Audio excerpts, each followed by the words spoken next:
एक साधु और एक रानी की कहानी। कैसे रानी ने अपनी साधु के साथ प्यास बुझाई।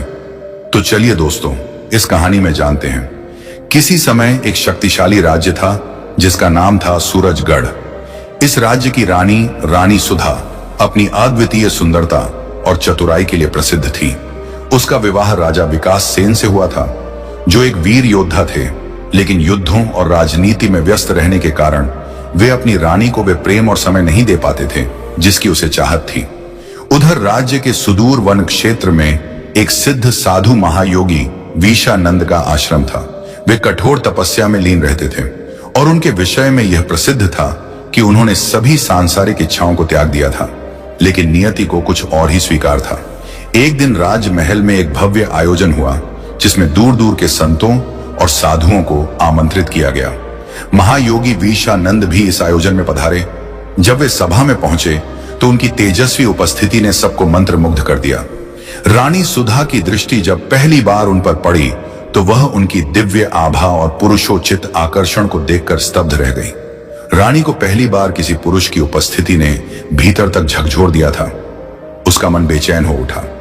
उसने अपने भीतर जन्मी इस अनजान भावना को समझने की बहुत कोशिश की, लेकिन मन की चंचलता पर उसका कोई वश न रहा। आयोजन समाप्त होने के बाद रानी ने अपने दासी के माध्यम से साधु को राजमहल में रुकने का निवेदन भिजवाया।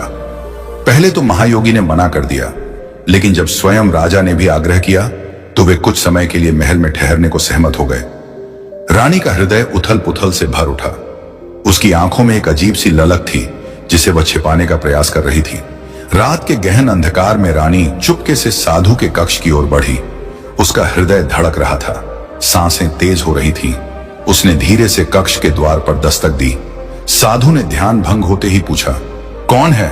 रानी ने कोमल स्वर में उत्तर दिया, मैं सुधा हूं महाराज, आपसे कुछ महत्वपूर्ण बातें करनी है। महायोगी कुछ क्षण शांत रहे, फिर द्वार खोल दिया। रानी भीतर प्रविष्ट हुई। उनके बीच सन्नाटा छा गया। दीपक की मंद रोशनी में रानी की चंचल आंखें साधु को टटोलने लगी। साधु ने गंभीर स्वर में कहा, रानी, इस समय यहां आना उचित नहीं, आपको कुछ आवश्यकता थी। रानी ने धीरे से कहा, महायोगी, मैं जीवन के एक ऐसे मोड़ पर खड़ी हूं जहां मन और तन दोनों अशांत हैं। मेरे जीवन में प्रेम की कमी है। मुझे आपकी निकटता में एक अनोखी शांति का अनुभव होता है। साधु ने अपनी दृष्टि झुका ली। वे सांसारिक आकर्षण से ऊपर उठ चुके थे, लेकिन रानी की मोहक और उसकी वेदना ने उनके तप को डगमगा दिया।